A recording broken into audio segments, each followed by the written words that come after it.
Ukubabuyela ecaweni, le cawa siyenzele wena ukuba khange uye ecaweni. Ngoyena mntu esiyenzele yena le cawa. Yicawa yabantu abangacawiyo yaqala ke ngoku.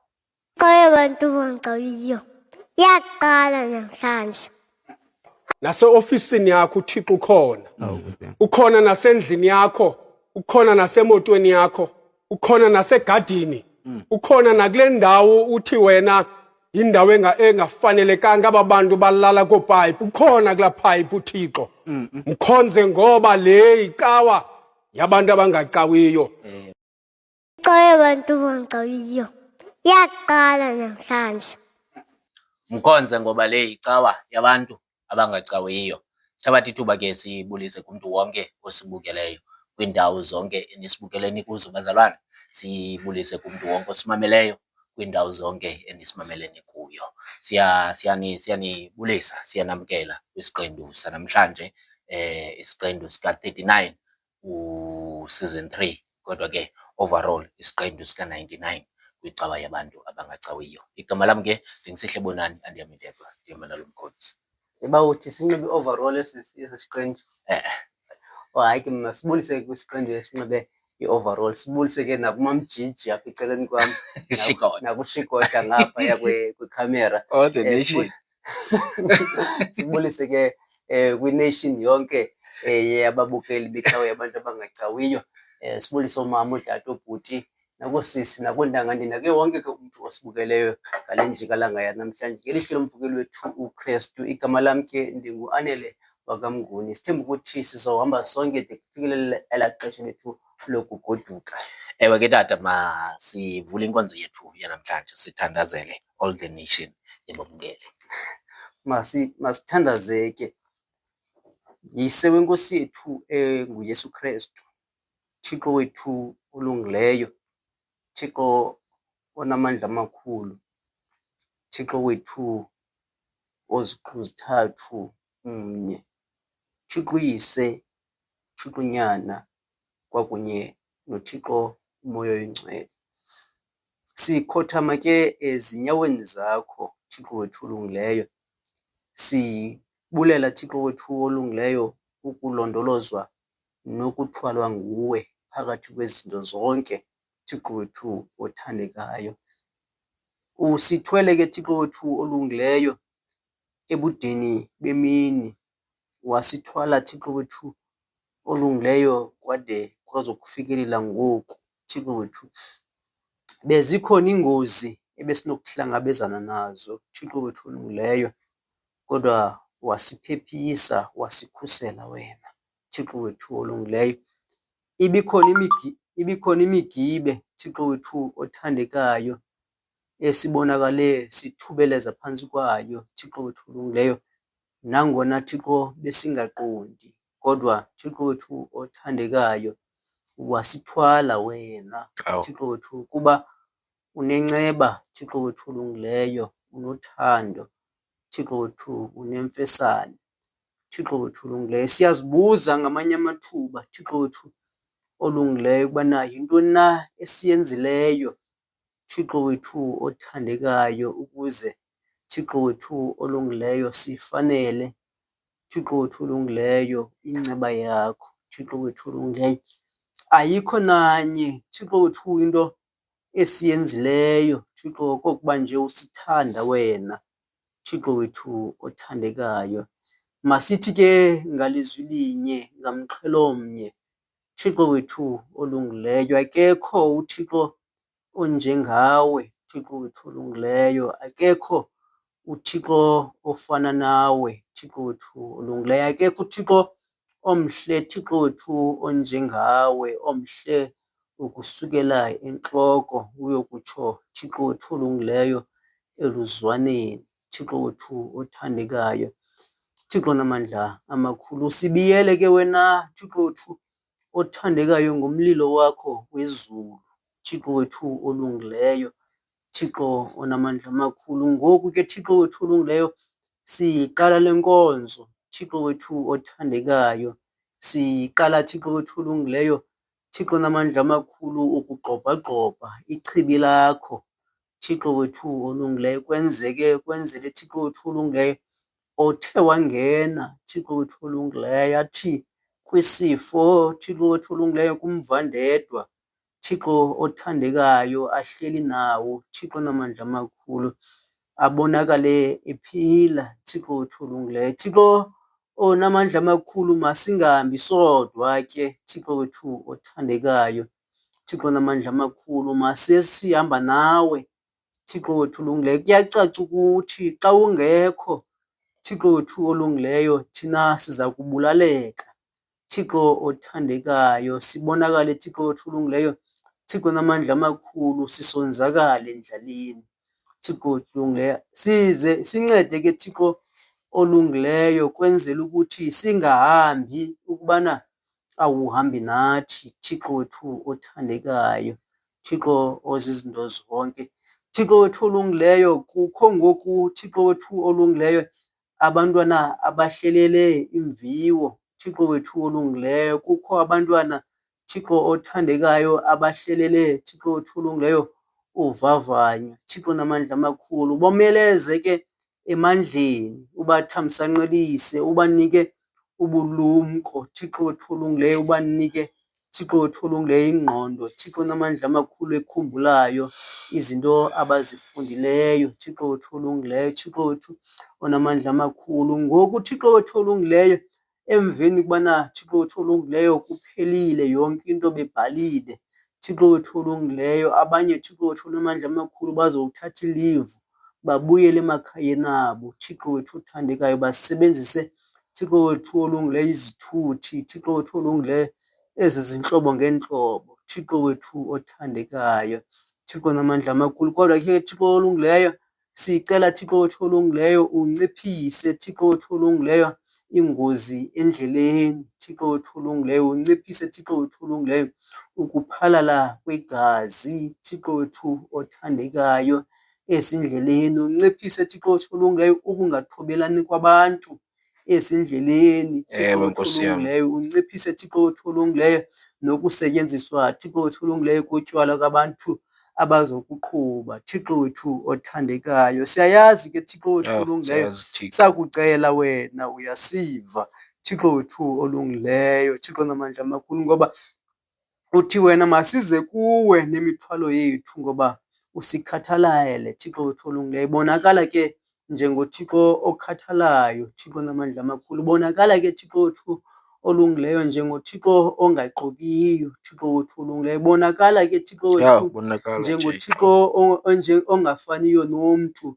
Thixo wethu othandekayo, bonakala ke Thixo wethu olungileyo njengoThixo okwazi ukwenza Thixo olungileyo kwenzeke Thixo namandla amakhulu. Siyakuthandaza ke Thixo wethu olungileyo, umkhonzi wakho esezokusityisa ilizwi Thixo wethu olungileyo, ibanaye Thixo wethu olungileyo, uthamsanqelise ingqondo yakhe Thixo wethu olungileyo, umbiyele, umrhanqe ngomlilo wakho wezulu Thixo wethu olungileyo. Ithi Thixo namandla amakhulu, yonke into aza kuyithetha Thixo wethu olungileyo ibe iqale Thixo olungileyo ya-aphruva nguwe ezulwini Thixo wethu othandekayo, kwenzele Thixo namandla amakhulu iqale kuye Thixo olungileyo, isikelele Thixo wethu olungileyo nabanye abantu abazothi bammamele Thixo namandla amakhulu. Msikelele ke Thixo wethu olungileyo, athi kwindawo Thixo wethu olungileyo ebethathe kuyo Thixo olungileyo, umandisele Thixo wethu olungileyo onamandla amakhulu. Siyakuthandaza ke Thixo wethu olungileyo,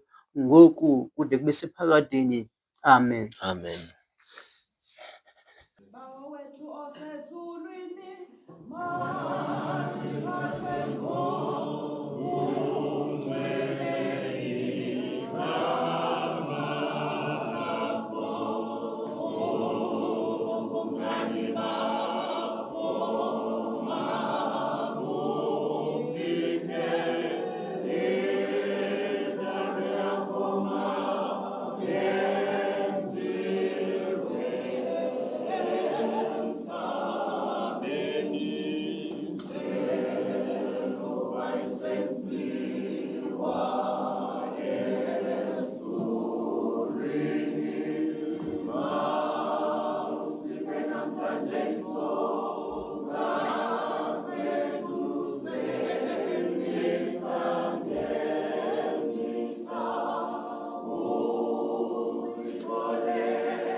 kuye uyise kuye uyesu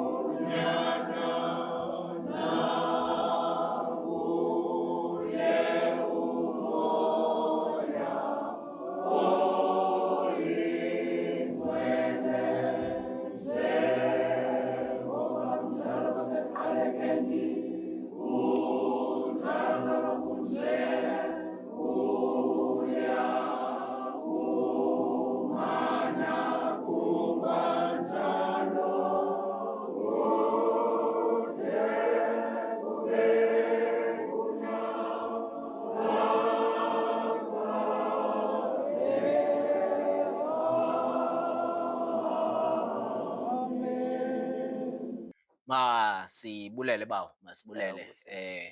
Siphinde sinamkele bazalwane kwicawa yabantu abangacawiyo. Nifika ke bazalwane sesicela umnikelo.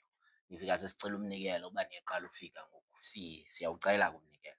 Asizuthi kuba mhlambe niqala ufika sithi masiqale sinilinde. Sicela umnikelo bazalwane. Umnikelo ubalulekile. Ingakumbi elixesha enyakeni. Festive iyaqala. Ungaqhubeki ne-festive ube unganikelanga.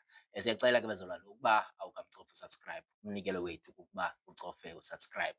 Uba ke ungumuntu ke osemcofile usubscribe, ungalibali ukucofa ulike, ungalibali futhi nokucofa ushare. Uze uthi ke mhlambi uba uyakholwa kakhulu ile nkonzo, ungalibali ukucofa elanqosha le-notification bell ukwenzele ikukhumbuze xa icawa yabantu abangacawiyo iqala. Sekushiyeke noko ke bazalwane, sekushiyeke noko kulo nyaka, sekushiyeke noko iziqendwana ezibalekayo. Ngoko ke mawungavalwa umkhusane. Ikhona ke la vesi ke tata ithandwa ngomama Lavala ke. lavala ucango. Lavalwa Lungavalwa ke. ucango lalo nyaka ube ungekamcofi subscribe. Siyanicela ke bazalwane, kunjalo nje sibulela ke kubantu abasele besubscribile nabantu ke abahleli nje behamba nathi. Ke bawo, siphakathi ke. Siphakathi kwi-exams ke nabantu besikolo. Kule veki sisuka kuyo ke bawo bekubhalwa ilanguage bawo. Bekubhalwa ilanguage kule veki. IsiXhosa kwakunye nesilungu sibhaliwe. Bawo, man, hayi bawo, hayi, yanqanda. Ndithi ke bawo. Bekubhalwa ulwimi bawo. Tata. Ndithi ke bawo. Njengoba kubhalwa ke benike nda-invigilator bawo. Apha elwimini. Bekubhalwa. Kuthiwa yintoni invigilator ngesiXhosa bawo? Hayi tata, asiyazi. Kodwa ke benike nda-invigilator bawo. Ndaqaphela ke bekubhalwa upaper 3. Ndaqaphela ke phaa into yokuba apha kupaper 3 ingangathi kufundiswa abantu ukuqhagamshelana nabanye abantu. Ngoba phaa kukho iileta bawo. Kukho ii-email. Bekho ne-question kaWhatsApp bawo. Bekho ne-question kaWhatsApp. Kweqatha kum ke bawo into yokuba ingangathi lubalulekile ulwimi bawo. Ulwimi lubalulekile, ingakumbi ke xa uzawudilishana nabantu ngoba zonke izinto zidinga into yokuba ube nayo indlela yokuthetha. Ube nayo indlela yokuthetha ukuze ngenye imini noba yintoni bawo, noba ungakrelekrele kangakanani, kodwa uba awunalo ulwimi lokuyicacisa le nto yakho, uzawube kanti ukrelekrele nje for wena kuphela, ingabonakali loo nto. Kukubaluleka kolwimi ke bawo. Ndiyacinga into yoba nathi ke njengoba silapha sisebenzisa ulwimi. Bawo, wawugood kweli cala lokopa mos, ungatsho nje. Ubani? Uvele ujonge i-question paper ubone uba idilishana nantoni uyithi nje. Hayi bra, bekubhaliwe phaa email. Kubhalwe kwelaa phepha. Ukrobe i-question paper zabantwana manisithi. Bendinayo i-question paper yam ndiyibone phaa. Bawo, kuyacaca. Kubhalwe phaa email, kubhalwe phaa dialogue, kubhalwe phaa WhatsApp. WhatsApp. Kubhalwe WhatsApp. Uyento interested kuyo bawo. WhatsApp njengoba kubhalwa ntoni phaa? Kubhalwa ntoni phaa kuWhatsApp? Abantu bolwimi funeka basifundise iformat bawo, iformat kaWhatsApp bawo. Ngoba thina sazi ileta bawo, uyayazi ileta njengoba uba yi-business letter bawo funeka ibe ne-address eziyi-2. WhatsApp. WhatsApp kaloku bawo ngulona uthi hi. Atsho naye athi how. Hi back. Abuze how was church? Yo. Konke bazalwane lubalulekile ulwimi. Icawa ibingekho mnandi kuba ubungekho namhlanje. nga-expose abazalwane. Akulinge u-expose abazalwane. Bawo, sizaye emazweni. Bawo, sizaye emazweni, bawo, sizaye emazweni. Siyathemba ke into yokuba abantu abasaqhubekayo novavanyo lokuphela konyaka. No-WhatsApp. Siyathemba into yokuba uvavanyo luhamba kakuhle bazalwane. Nemithandazo yethu isekunyenani. Bawo, sizaye emazweni ke ngoku. Bawo, masiye apha ku-WhatsApp. Yoxolo mbazalwane. Masiye napha emazweni bawo. Abantu bacela basilinde kule ncwadi yohlaziyo mnqophiso. Sahluko sesiya samashumi mathathu ananye ivesi leya yesithandathu. Incwadi ye-Deuteronomy chapter 31 verse 6. Emveni ke kwale ingoma.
Masifumane ke ilizwi lethu kwincwadi yeDuteronomi ngesahluko samashumi mathathu ananye.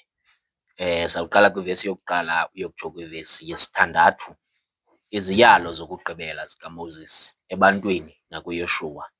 iDuteronomy chapter 31. Sawuqala kuvesi 1 siyokutsho kwivesi 6. Phantsi kwesihloko esithi iziyalo zokugqibela zikaMoses ebantwini nakuYoshua.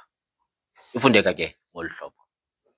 Waya uMoses wawathetha la mazwi kumaSirayeli onke, wathi kuwo, ndiminyaka 120 namhla ndizelwe.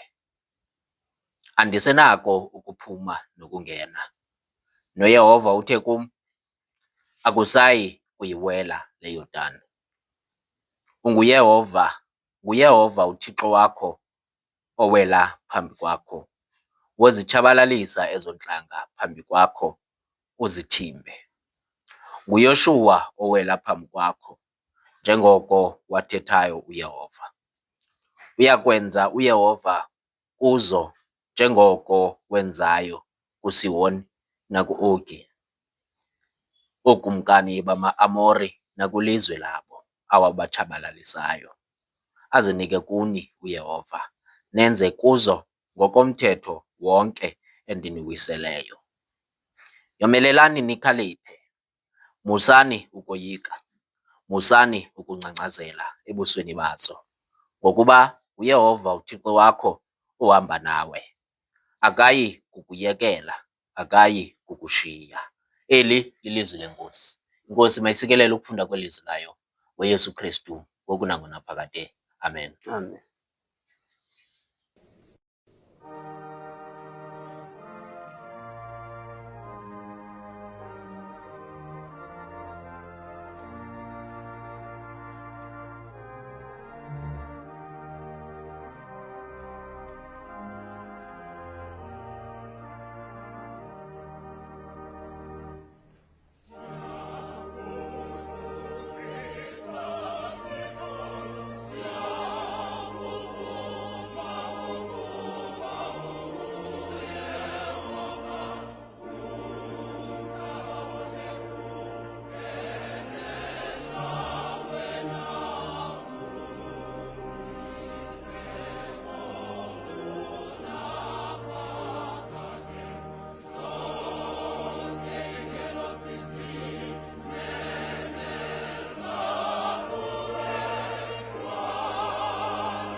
Bazalwane,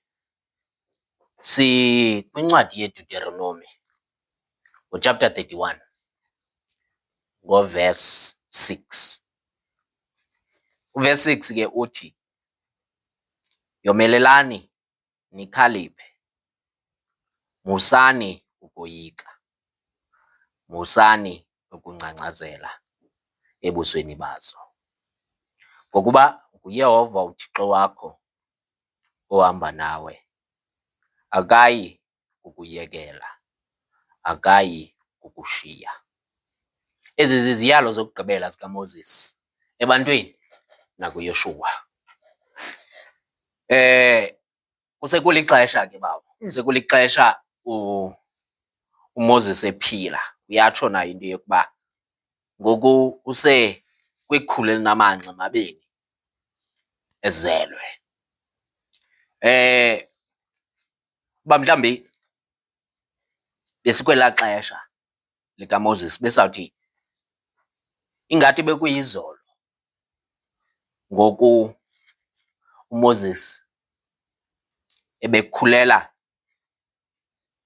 esandleni somcinezeli, ingangathi ngomnye welaa lizwe, kanti uThixo umqhushekile ukwenzele angangqwelerheki kamsinya. Ingangathi kuyizolo apho kubonakala into yokuba igazi liyajiya namanzi okanye liyajiya kunamanzi, apho alwela umntu wohlanga lakhe, Ewe. adelele ubukhulu namandla ohlanga akhuliswe kulo. Ngathi kuyizolo bawo uMoses lo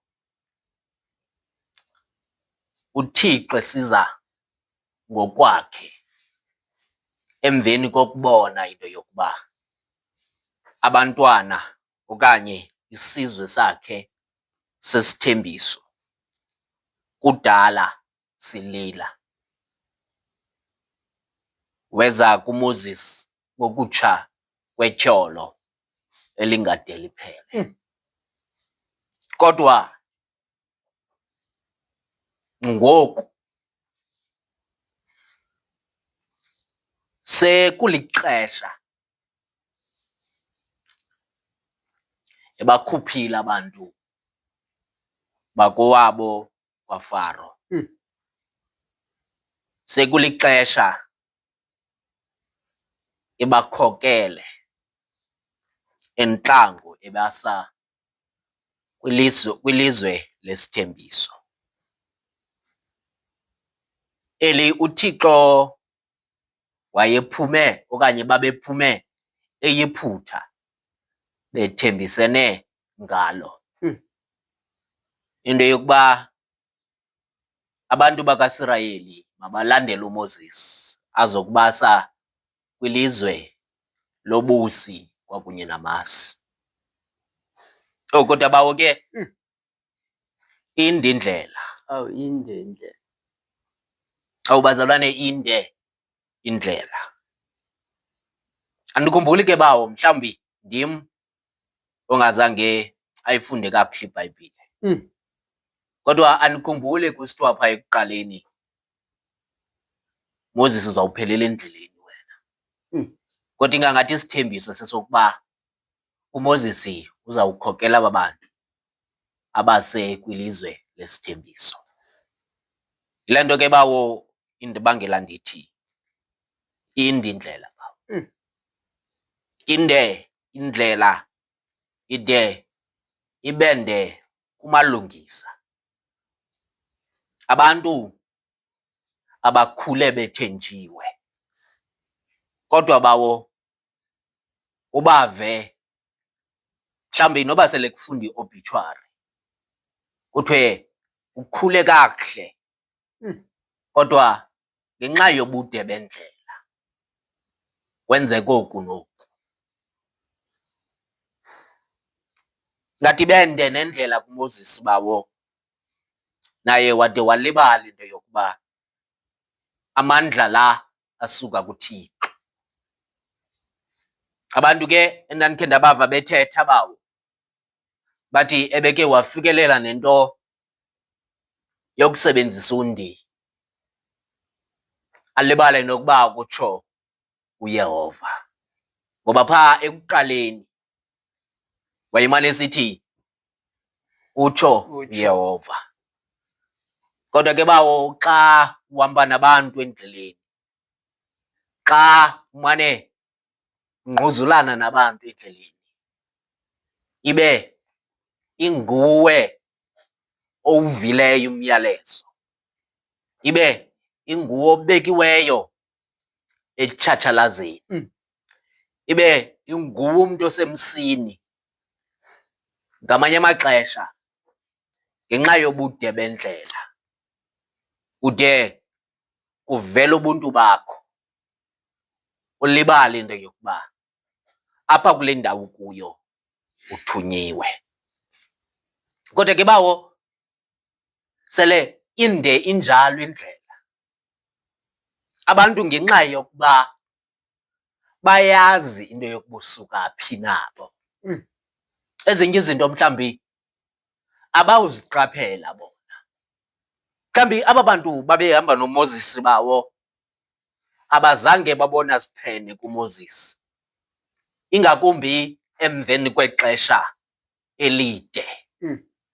Abazange babona siphene ngoba uMoses bebethi bawukhala akhale kuThixo kubuye kwenzeke into ethile. Ngoko aba bantu ababonanga nobude bendlela apha kuMoses, kodwa bawo ubude bendlela buyakwazi nokumbulala okanye indlela le bawo inobungozi ide ithathe umntu. Bantwana bahle bakaThixo, ngoku mhlawumbi uMoses eyona nto ba umnguni embangela angayiweli iYordane bubude bendlela. Mhlawumbi eyona nto embangela kuthiwe ngoku wena uzawuphela apha kungenxa yokuba indlela uyihambe wade waphuma endleleni. Mhlawumbi kwenzeke ingozi endleleni abantu abayiqaphela, ngoku uMoses kunzima into yokuba makawele iYordane. Mhlawumbi ngelinye ixesha bawo ukuba ebengaphumanga esiporweni ebezawukwazi ukugqitha uMoses, kodwa ngenxa yokuba apha endleleni kukho amagingxigingxi wanyathela kwenzeka ingozi. Bantwana bahle bakaThixo, ngoku akazukwazi ukuyiwela iYordani. Bantwana bahle bakaThixo, kodwa ke kuyenzeka ba umnguni into yokuba ekuhambeni kwethu abanye abantu bangayiweli iYordani. Kunyanzeleke bazalwane into yokuba abakhoyo mabaqhubeke nendlela. Bantwana bahle bakaThixo, ngoba asizukuphelela apha, kukho apho siya khona. Bantwana bahle bakaThixo, ewe indlela imtyekezile uMoses yambeka ecaleni. Bantwana bahle bakaThixo, ngoku ngenxa yokuba thina besithembe into yokuba apha endleleni umqhubi wale nqwelo nguMoses, ngoku akekho uMoses. Bantwana bahle bakaThixo, ingangathi singahlala phantsi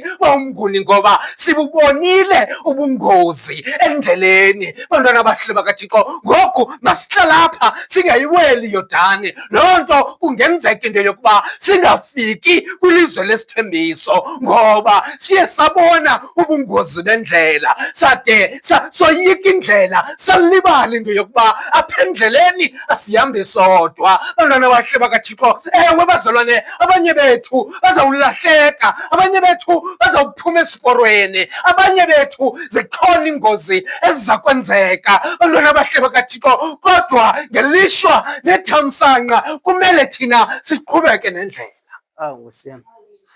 Oh bazalwane, njengoba mhlambi sizama ukuza into yokuba siyayazi indlela uN2 bawo unengozi ezininzi nje ukusuka apha eQonce ukuya eMonti, kodwa abantu bethu okanye abantu basemakhayeni ethu bakwela Monti kufuneke babuye ngefestival bazotyela ifestival apha ekhaya. Ngoko ithi loo nto endleleni kumele bagqithe.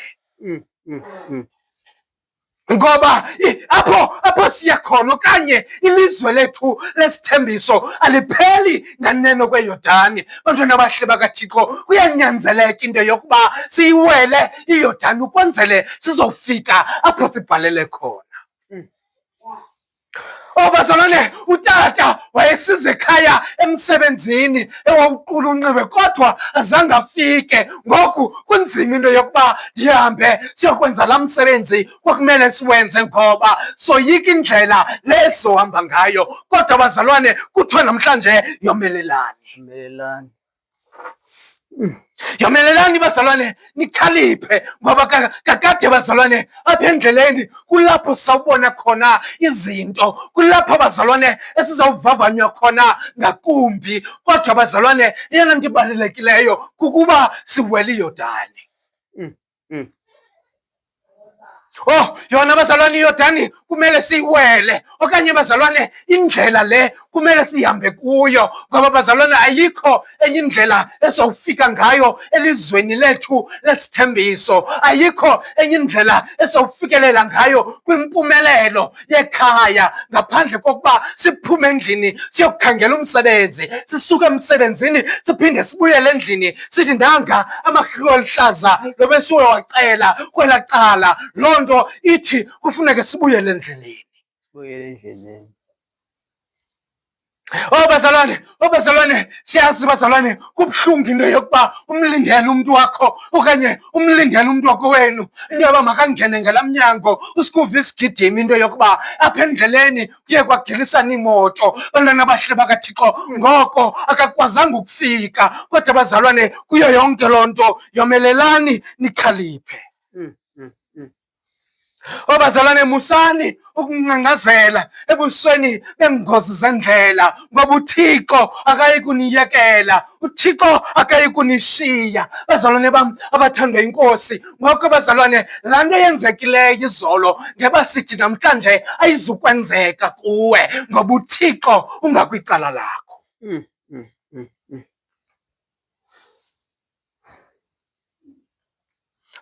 Yawapha bazalwane, ezindleleni bazalwane, ngoba ngoku bamnguni zizawugcwala iindlela zethu. Bantwana abahle bakaThixo, iindlela zizawuxinana. Abanye abantu bazawungxama apha endleleni baleqe izinto ezingaziwayo. Ngamanye amaxesha bathi zibalulekile bamnguni zibe zingabalulekanga, baleqe ezo nto. Bantwana abahle bakaThixo, kodwa namhlanje uthi uThixo akayi kuniyekela. Ukuba usimamele usendleleni mani ngalo mzuzu ngeba sithi kuwe kuloo ndawo ukuyo usimamele ukuyo bazalwane, sithi uThixo akazukuyekela ngoba apha endleleni bazalwane uThixo ukunye nani. Yomelelani nikhaliphe, yomelelani nikhaliphe bazalwane. Ezininzi izinto enizibonileyo ezibuhlungu, zininzi izinto ezinahleleyo bazalwane, kodwa ngoku uMoses akekho. Kodwa uThixo awungabikho uMoses uzawuphakamisa uYoshua abe phambi kwenu abe nako unikhokela.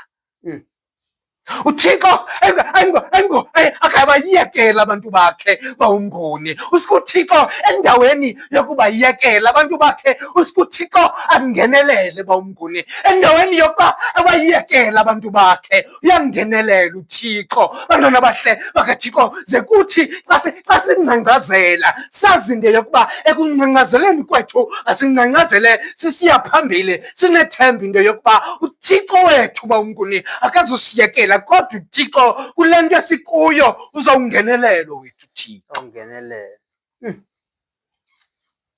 Ke bazalwane sizama ukucengana into yokuba abantu ze bagoduke bantwana bahle bakaThixo. Abantu ngelixesha leziyunguma bazalwane, ngelixesha lokuba makukhunjulwe amakhaya, abantu ze bagoduke bantwana bahle bakaThixo. Ewe siyamazi utamnci into eba zangafika ekhaya, kodwa sizokuthi namhlanje kweyakho indlela uThixo akazukuyekela. Kunjalo nje ebebonile into yokuba ibindindlela kutatomncinci, ibindindlela kumalume okanye kubhuti. Bantwana bahle bakaThixo, namhlanje sizokuthi uThixo izaba nguwe oza kuyiwela iYordani ngoYesu Kristu ngoko nangonaphakade. Amen. Amen.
William Warren.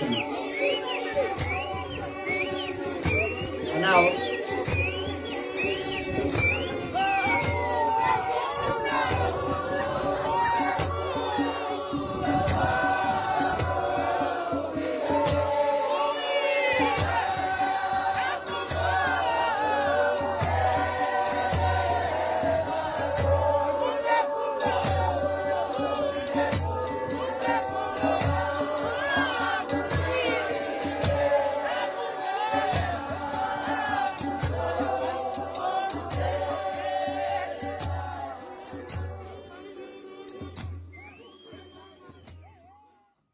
Bawo, Bawo. Siza kuwe ke ngoku bawo, siza kuwe bawo. Bawo, mandiphinde ke ndibulise ke mani kuye wonke umntu osibukeleyo nosimameleyo kwindawo ke abasibukele besimamele bekuzo kwimeko ke abasimamele besibukele nakwanjalo bekuzo Ewe tata. ngelihle lomvukeli wethu uKristu. Amen. Amen. Kule mizuzu ke ndiyibolekiweyo bawo manditsho nam ndithi kweli phulo ke sikulo lukafika ekhaya uphila. Ewe Nkosi yam. Sizothi okanye sizokuyewula ezindleleni ukuthi abantu basemakhaya mabafike emakhayeni abo bephila Ewe tata. kungekho nto yenzekayo. Sazama ke ukukhangela eyona ndawo inokuthi siyincokole ngayo. Safika kule ncwadi yeDeuteronomy kwesi sahluko sika-31 kule vesi yesi-6. Bawo kulo nyaka nje Ewe Nkosi yam.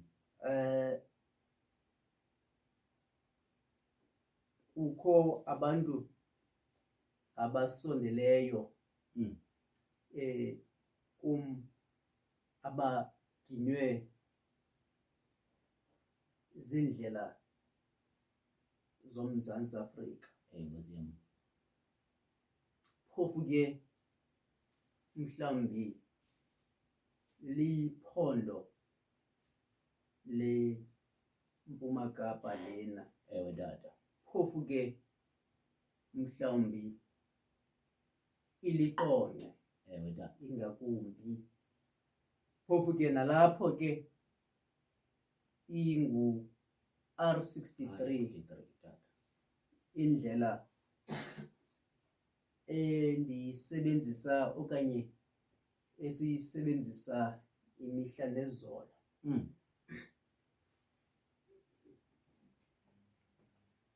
Ezinye ke izithwakumbe besidla ngokuziva ereyidweni Ewe Nkosi yam. okanye sizibone komabonakude. Umntu atshe angqungqe nemoto kube nzima kwa ukufaniseka. Sithi sisothukeleyo suke kwaphinda kwalandela omnye. Sithi sisabeka lo sive athi umntu xa efika athi ngapha kule ndlela ka-R63 khona omnye owe waphulukana nomphefumlo wakhe. Ewe Nkosi yam. Ziganeko ke zenzeka sihamba le ndlela sizibone ezinye zisenzeka phambi kwethu. Ezinye uthi xa ugqitha kuthiwe ibisandokwenzeka. Ewe tata. Loo nto idale unxunguphalo, idale uloyiko kuthi ngaphakathi. Ewe tata. Kodwa kuba ke siqhelile okanye kufuneka okanye kunyanzelekile Ewe tata. ukuba siyisebenzise le ndlela, umane ucimela ujonga ecaleni xa uzawugqitha okanye kusuke kuthi qhungu ngaphakathi. Xa isenzeka kum ke loo nto ndingazalwa nguye okanye ndingazalani naye Ewe tata. okanye engazalwa ndim lowo kwenzele ke eso sehlo kuloo ndawo ibekusela ke kulowo uhlobene naye ngokwegazi.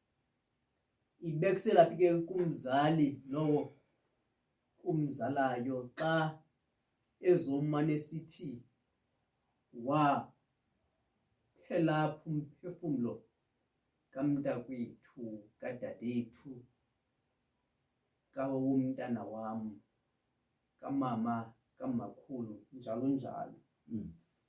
Kodwa iyasomeleza le vesi apha ithi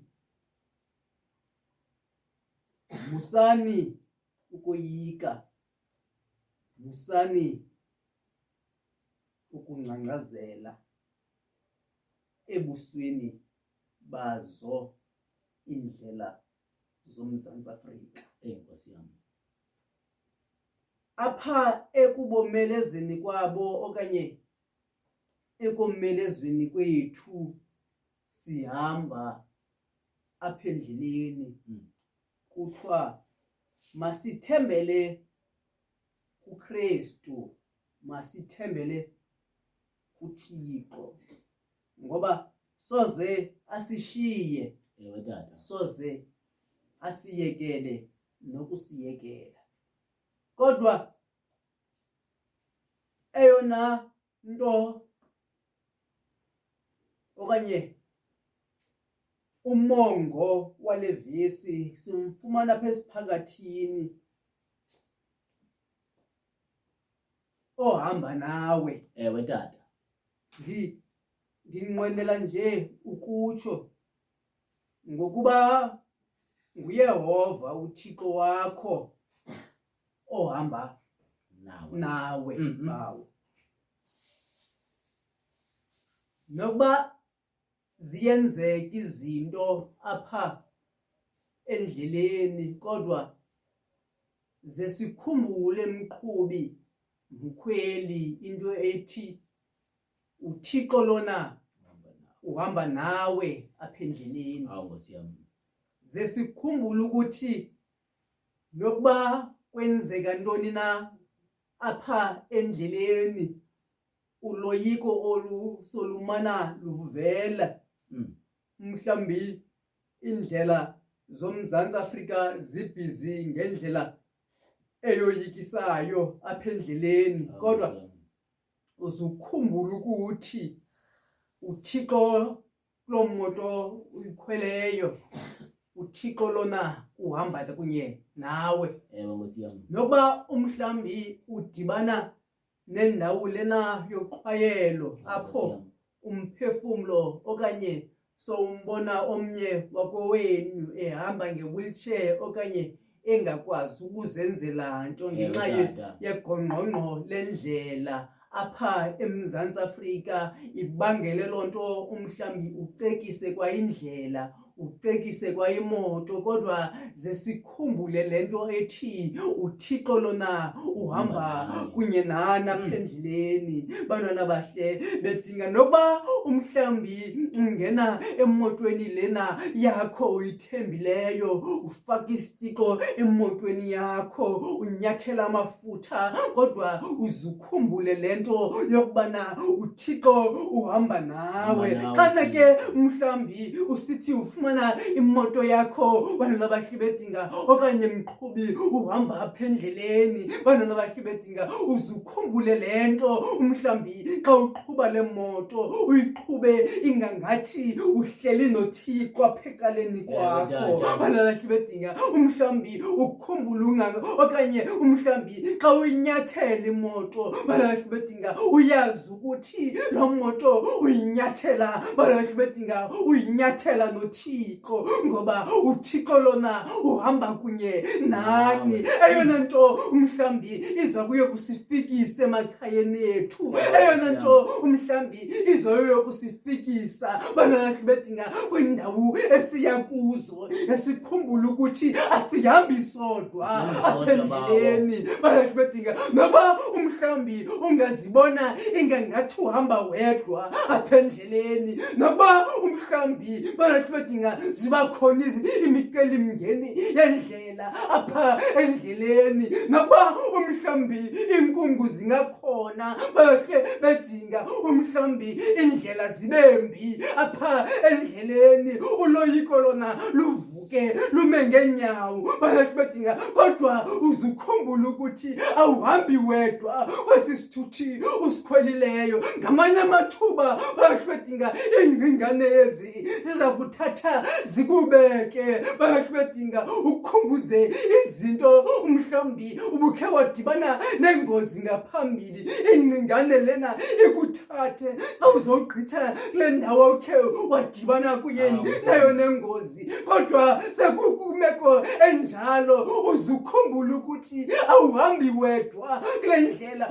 umhlambi xa uqhuba imoto yakho wena bedinga uzibenga ngathi xa uqhuba imoto yakho unqula uThixo ophilileyo bedinga okanye uzuyinikele kuThixo ayiqhube ngokwakhe bedinga imoto aphendleleni bedinga umane uzibuza ukuthi kwimeko enje angathini na uThixo bedinga umhlambi ubuzothatha isigqibo bedinga esiphuthileyo aphendleleni bedinga bakhona abantu abathi xa besoyika indlela bedinga baqale mhlambi kwibhele lomsele bedinga kodwa bedinga uzuthi xa ufuna ukulithatha bedinga ulisele ukhumbule ukuthi bedinga uThixo uza kuhamba nawe aphendleleni bedinga uloyiko luthathe ngoku ulibeke emva ngoba uhamba noThixo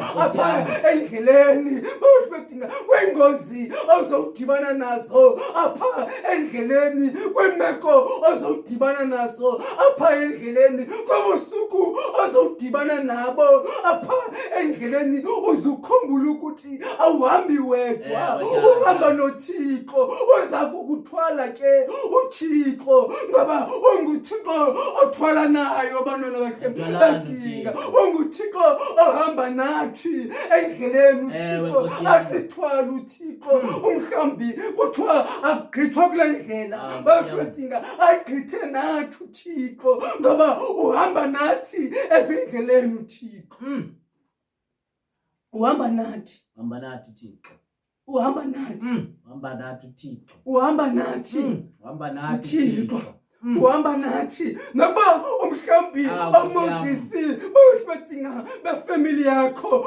oMoses abazihlobo zakho bedinga oMoses abazi-colleagues zakho bedinga abagqithanga eJordana bedinga kodwa ngokuba bedinga into esiyixelelwayo uThixo wakho uza kuhamba nawe bedinga le ndlela uzayihamba bedinga ewe bedinga akukho mnandi ukuhamba singaphelelanga aphendleleni umhlambi besiqhelile ukuhamba siyifamily aphendleleni besiqhelile ukuhamba sizihlobo aphendleleni kodwa ngoku xa ndisehla ndizokwehla ndedwa bedinga ndimbuze uThixo Thixo bekutheni ukuze ungasikuthathe nomphefumlo wam bedinga umhlambi uzibuza loo meko okanye mibuzo injalo kutheni Thixo ukuze usindise mna ndedwa engozini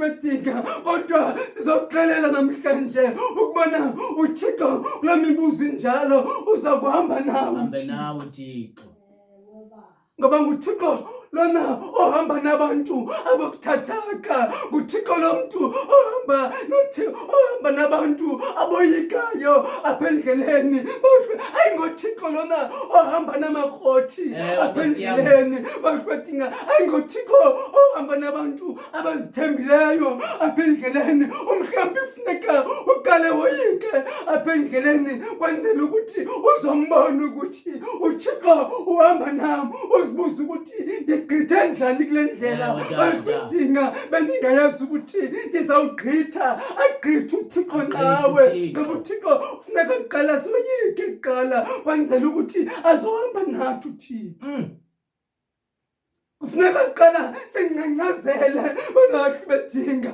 sifuneke ingwatsho banakhe bedinga ibaleke iphephezele banakhe bedinga kwenzela ukuthi uThixo azohamba nathi hambe nathi uThixo saze siwabona amandla banakhe bedinga sisakhankanya banakhe bedinga ibricks okanye iziqhoboshi zemoto zethu banakhe bedinga saze siwabona amandla kaThixo sisuke sikhankanye amaviri emoto zethu soze sikhankanye okanye soze siwabone amandla bakudinga ukuze okanye amandla kaThixo sisakhankanya i-engine zethu ezistrongo bakudinga kufuneka kuqala sidawuthe imoto zethu abonakala amandla kaThixo ewe tata ngoba kufuneka kuqala singancazele soyike tata kwenzela uThixo azohamba nathi banakhe bedinga sizibone umhlambi ngamanye amaxesha sisebusweni bengozi banakhe bedinga asuke uThixo ngoba uThixo bakhe ongame yena banakhe bedinga asuke uThixo uthi bana hayi mani andibethe ndabona ngathi imoto lena iyaphuma elawulweni lam banakhe bedinga asuke uThixo yena ngokwakhe ongame uThixo banakhe bedinga ngoba uThixo uhamba nathi hey bawo ngoba uThixo lona uhamba nathi banakhe bedinga sizoyofika emakhayeni ethu sizoyozibona izihlobo nefamily zethu ngoba uThixo lona uzokuhamba nathi endleleni ewe nkosi yami ngoba nguThixo lona ungamshiyi umuntu wakhe ewe tata ngoba nguThixo lona ongamyekeliyo umuntu wakhe banakhe bedinga uzohamba nawe uThixo nasezingozini nasezintshutshisweni uThixo uhamba nathi banakhe bedinga nakule ndlela uThixo uyoyikayo banakhe bedinga uthi wakuyicinga ukutya kungangeni banakhe bedinga uthi wakuyicinga isuke ingqondo ime ngoba uyayazi le ndlela inabantu bakokwenu ebathathileyo banakhe bedinga kodwa uThixo sizokuxelela ukuthi uyagoduka kulo December uzokuhamba nawe uThixo hamba nawe uThixo uzokuhamba nawe uThixo hamba nawe uThixo uzakuhamba nawe uThixo kodwa xa ungena kwemoto banakhe bedinga uzumcela uThixo uThixo ngoku ngiyangena kule moto yam ndicela uzohambe nam ukuba awuhambi Thixo nam uzunganisusi kule ndawo banakhe bedinga ngoba imisteki yethu banakhe bedinga sifuna ukukhokhela uThixo phambili banakhe bedinga simtsale ngebhatyi uThixo xa kungalungi izinto kodwa ukubana uThixo akahambi nawe endleleni lana uza kuyihamba egodukayo banakhe bedinga uzumcela ukuthi angahambi okanye ingasuki imoto yakho kule ndawo uzohamba kuyo ewe nkosi yami uzumcela ukuthi uThixo umhlambi nebhasi lena uzohamba nayo banakhe bedinga ikushiye banakhe bedinga usheke ngasemva wena ukubana uThixo akazuhamba nawe nkosi yami ngoba sakuhamba sodwa endleleni banakhe bedinga zenzeke izinto banakhe bedinga mhlawumbi sisuke sixabane kwasodwa apha endleleni banakhe bedinga kodwa sakuhamba noThixo kusuke kuzole banakhe bedinga noqhuthelo elikhoyo apha endleleni khangela enqanaweni ayelizolisa uqhuthelo banakhe bedinga mfundisi awukhathali na sichabalala wasuke walizolisa uqhuthelo ngoba abantu bahamba noThixo Thixo ke anisikelele bazalwane sizothatha uhambe eligodukayo Thixo abukhanyisa ubuso bakhe nkosi yami Thixo anomeleza apha endleleni nimcela uThixo ukuthi ahambe nani kwindlela ezinde kwindlela ezifutshane eniza kuzihamba anisikelele uThixo ngokuthi kube sephakadeni amen ilizwi lenkosi eli elivela ubumnyama bubaleke makasikelele uThixo ilizwi ukufunda nokushunyayela ngokunambona phakadeni amen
Tata, Hey baba. masinikele baba, masinikele.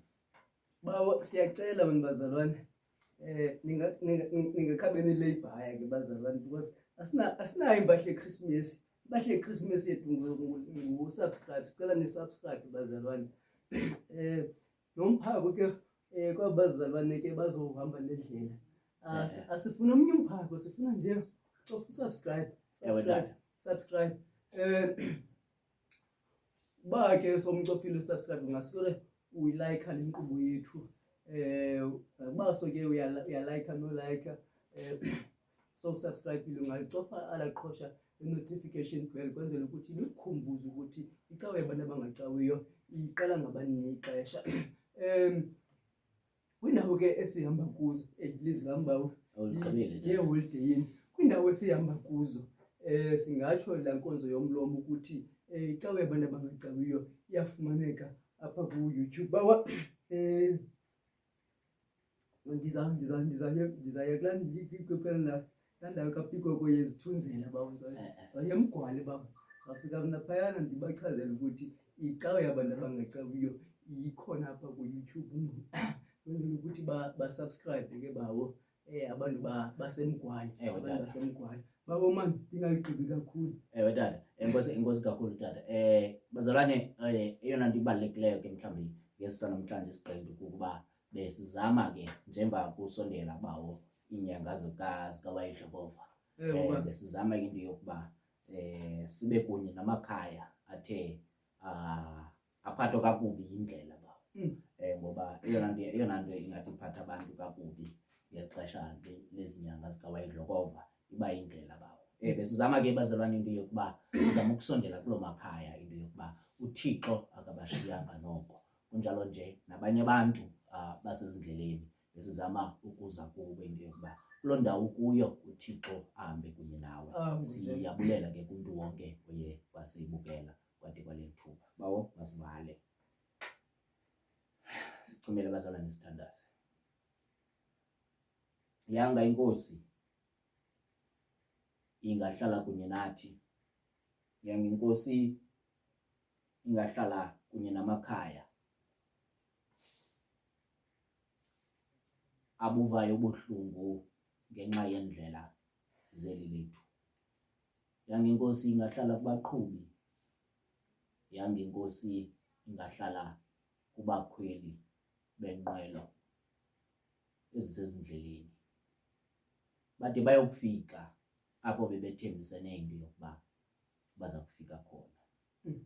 Lutho ubabalo lenkosi uYesu Kristu, uthando lukaThixo uyise nobudlelwane bomoya ingcwele buhlale kuthi sonke, buhlale kwingqaleqa zonke zendlela. NgoYesu Kristu ngoku nakona phakade. Amen. Amen, amen, amen, amen, amen, amen, amen,